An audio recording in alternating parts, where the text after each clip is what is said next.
بسم اللہ الرحمن الرحیم نحمدہ ونصلی علی رسولہ الکریم والصلاۃ والسلام علی رسولہ الکریم۔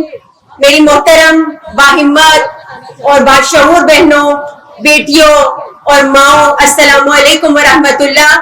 آج پنجاب کے مختلف شہروں سے آپ سب کا لاہور آنا اصل میں ظلم اور استحصال کے نظام کے خلاف کھڑے ہونا ہے۔ یہ میرے نبی مہربان صلی اللہ علیہ وسلم کا مشن تھا، انصاف اور عدل کا نظام اور ظلم اور استحصال کا خاتمہ۔ اس نبوی مشن کے لیے آپ سب یہاں پر تشریف لائی ہیں۔ میں اپنے دل کی اتھاہ گہرائیوں سے آپ سب کو یہاں پر خوش آمدید کہتی ہوں اور آپ کا استقبال کرتی ہوں۔ آپ سب اپنے گھروں کو چھوڑ کر اپنے اس بڑے گھر پاکستان کے عوام کے مسائل کے حل کے لیے یہاں پر آئی ہیں، اور یہ ایک بہت بڑی جدوجہد ہے جس کا اعلان ہے۔ خواتین اسلام، آپ سب ام عمارہ رضی اللہ تعالی عنہا کی جہادی روح کی وارث ہیں۔ حضرت اسماء بنت ابی بکر رضی اللہ تعالی عنہا کی طرح کٹھن راستوں پر سفر کر کے حق کا ساتھ دینے والی ہیں۔ آپ خولہ بنت عزور کی طرح دلیری سے اپنے حق کی حفاظت کرنے والی ہیں۔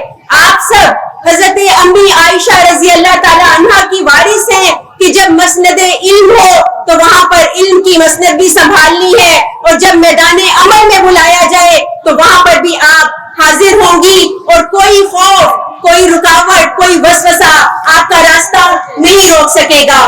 عزیز بہنوں، یہ دھرنا 7 دن سے جاری ہے، اور آپ کی اس دھرنے میں شرکت صرف ایک جلسے میں آنا نہیں ہے، صرف ایک پروگرام میں شرکت نہیں ہے، بلکہ یہ اس شعور اور اس حب الوطنی کا ثبوت ہے کہ جو ناانصافی کو اور عوام کے مسائل سے کنارہ کشی کو پسند نہیں کرتی۔ ہمیں فخر ہے کہ اتنی بڑی تعداد میں ایسی باشعور خواتین ہماری اس جدوجہد کا حصہ ہیں۔ آج ہم سب اس وقت میں جمع ہیں کہ جب عام آدمی کے لیے زندگی گزارنا مشکل سے مشکل تر ہوتا جا رہا ہے۔ یہ جو ناجائز لیوی ٹیکس اور یہ جو بجلی کے بڑھتے ہوئے بل اور مہنگی گیس اور مہنگا پیٹرول اور مہنگا آٹا، ہم سب دیکھتے ہیں کہ اس کی وجہ سے معاشرے میں خودکشیاں بڑھ رہی ہیں۔ ہم دیکھتے ہیں کہ بچے ملک چھوڑ کر جا رہے ہیں۔ ہم دیکھتے ہیں کہ ذہنی اور جسمانی امراض میں کس تیزی سے اضافہ ہو رہا ہے۔ تعلیم پہنچ سے دور ہو گئی ہے۔ گھر کے اندر اگر خدا نہ خواستہ کوئی بیمار ہو جاتا ہے تو اس کے علاج سے بھی اعراض برتتے ہیں، اس لیے کہ علاج افورڈیبل نہیں ہوتا۔ تو یہ سب مسائل جس کا ادراک آپ سب کو ہے، یہ تعلیم، یہ صحت، یہ خوراک، یہ بجلی، یہ گیس، یہ سب وہ بنیادی ضروریات ہیں جن تک رسائی اس وقت ناممکن ہو چکی ہے۔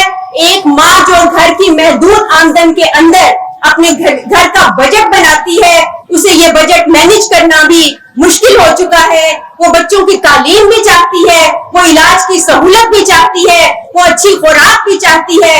ہم مریم نواز صاحبہ سے یہ مطالبہ کرتے ہیں کہ وہ ایسی ماں کو اس کا حق دے، وہ ایسی بیٹی کو تعلیم کا حق دے، وہ بچوں کو ان کا حق دے۔ آج پنجاب کی عورت، یہاں پر جتنے سر موجود ہیں، جتنی خواتین موجود ہیں، آج پنجاب کی عورت پنجاب کی وزیر اعلیٰ کو بتائے گی کہ عورت کی طاقت کیا ہوتی ہے۔ یہ ٹھاٹھے ماندہ سمندر دیکھیے، آج پنجاب کی عورت پنجاب کی وزیر اعلیٰ کو یہ بھی بتائے گی کہ آواز کیسے اٹھائی جاتی ہے، جدوجہد کیسے کی جاتی ہے۔ اور خواتین جو یہاں پر موجود ہیں، یہ آ کر ایک بار رکنے والی نہیں ہے، یہ تو اعلی کلمت اللہ کی وارث ہیں۔ انشاءاللہ تعالیٰ اس احتجاج کو ہم کسی ذاتی مفاد کے لیے نہیں کر رہے ہیں، بلکہ یہ تو قوم کے دل کی آواز ہے، اور عوام کی آواز کو پہنچانے کے لیے یہ ساری عوام یہاں پر آج جمع ہوئی ہے۔ اگر پنجاب کی وزیر اعلیٰ نے اس آواز کو نہ سنا تو اس کی داستان بھی داستانوں میں باقی نہیں رہے گی۔ اور ہم یہ بھی بتا دینا چاہتے ہیں کہ ہم آپ سے یہاں پر کوئی خیرات طلب کرنے نہیں آئے، ہم آپ سے کوئی رعایت مانگنے نہیں آئے۔ ہم اپنے شوہروں اور اپنے باپ کی حلال کمائی پر جو ڈاکہ آپ نے ڈالا ہے اس کا حساب لینے آئے ہیں. یہ معیشت کی زبان میں لیوی ٹیکس ہوگا, لیکن ہماری زبان میں یہ ہمارے بچوں کے منہ کا نوالا ہے. جس طرح سے آئی پی پیز کو بند کروا کر 43 ارب روپے اس قوم کے خزانے میں واپس لائے گئے, بالکل اسی طرح سے لیوی کو بھی کوئی نہیں جانتا تھا, اس نام سے کوئی آشنا نہیں تھا. اس ٹیکس کو, جس کا پیٹرولیم کی اصل قیمت سے کوئی تعلق ہی نہیں ہے, اس لیوی ٹیکس کو بھی انشاءاللہ تعالی یہ دھرنا ختم کروا کر یا ختم ہوگا. اس لیے آپ لوگ ہم مل کر یہاں پر یہ مطالبہ اٹھاتے ہیں کہ یہ ہمارے حکمران, یہ ہمارے حکمرانوں میں موجود خاتون وزیر اعلیٰ اپنے محل سے نکلے, اس کی اونچی دیواروں سے نکل کر دیکھیں کہ آج مال روڈ پر کیا سما ہے.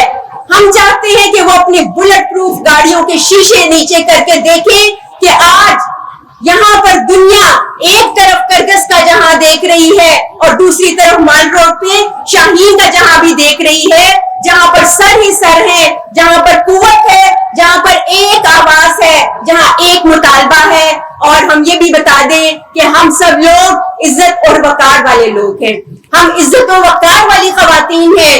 ہم آئین اور قانون کی جد و جہد آئین اور قانون کے دائرے میں رہ کر کرنے والی ہیں. ہم اخلاق اور تمیز کے دائرے میں رہ کر بات کرنے والے لوگ ہیں. لہٰذا ہماری ان اخلاقی خوبیوں کی قدر کرتے ہوئے ان مطالبات کو مان لیا جائے. ہم اس پاکستان سے بھی محبت کرنے والے لوگ ہیں, اس کے لیے جینا چاہتے ہیں, اس کے لیے مرنا چاہتے ہیں. ہم نہیں چاہتے کہ ہمارے بیٹے اور بیٹیاں یہ وطن چھوڑ کر اس پاک مٹی سے مایوس ہو کر کسی دوسری جگہ پر چلے جائیں. اور ہم یہ نہیں چاہتے کہ وہ اس نظام استحصال سے جو آپ نے ہمارے سروں پر لاگو کر رکھا ہے وہ اس ملک کو چھوڑ کر کسی دوسرے ملک میں چلے جائیں. اس لیے آپ کو یہ جینے کا حق دینا ہوگا. یہ مائیں جو یہاں پر موجود ہیں یہ جھولی پھیلا کر اس ملک کے لیے دعا کرتی ہیں. یہ مائیں اور اپنی اولاد کو اپنی گودوں میں جو لوری سناتی ہیں, اس لوری میں یہ الف سے اللہ سب سے بڑا اور پے سے پیارا پاکستان گاتی ہیں. ہمارے بچوں کے اندر بھی یہ حب الوطنی موجود ہے. یہ مائیں بہنیں بھی اسی جذبے سے سرشار یہاں پر آئی ہیں. اپنے پاکستان کو ہم رسوا نہیں ہونے دیں گے. اپنے پاکستان کے عوام کو انشاءاللہ تعالی ہم ان کا حق دلا کر رہیں گے. یہ جو مطالبات ہمارے امیر جماعت حافظ دیم الرحمان نے اس وقت پیش کیے ہیں کہ لیوی بھتہ ختم کیا جائے, پیٹرول کی قیمت کو کم کیا جائے, مہنگائی کو ختم کیا جائے اور عوام کو سکھ سے جینے دیا جائے, انہی مطالبات کے ساتھ میں آپ سب کی جد و جہد کو ایک دفعہ پھر سلام پیش کرتی ہوں. پاکستان زندہ باد. پاکستان